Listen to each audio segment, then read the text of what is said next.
It was post-Second World War and America had changed since the war started. The 1950s were complicated years. The Cold War was starting and there was a witch hunt similar to the one in Harlem. Not for witches, but for communists.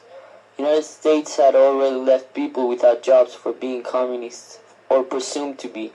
Not only these, but many had to escape the country so they wouldn't be imprisoned. The country was quickly becoming conservative.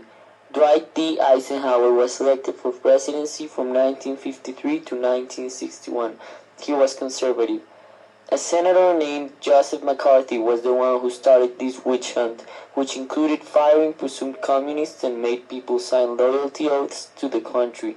In this context, the Catcher in the Rye came out. Cold War just started.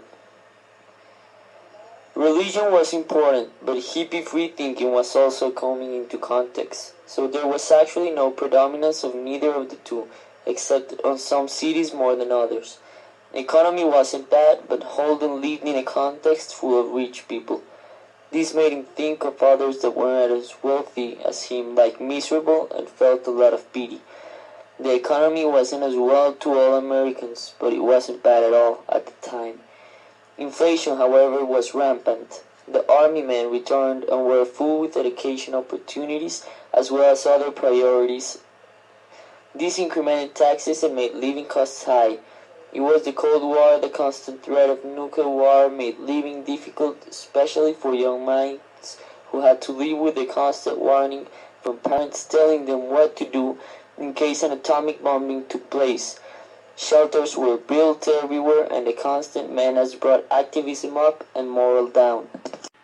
The censorship in The Catcher in the Rye is a direct effect of Salinger's vulgar language and the impression he gives to the public of a teenage life, with words that shock the public and critics. The novel's insight represents the young people hurt, showing the true thinking, the feelings and dreams of the young people, the teenagers. So, in the 1950s, the companies that printed Salinger's work started to decay by critics.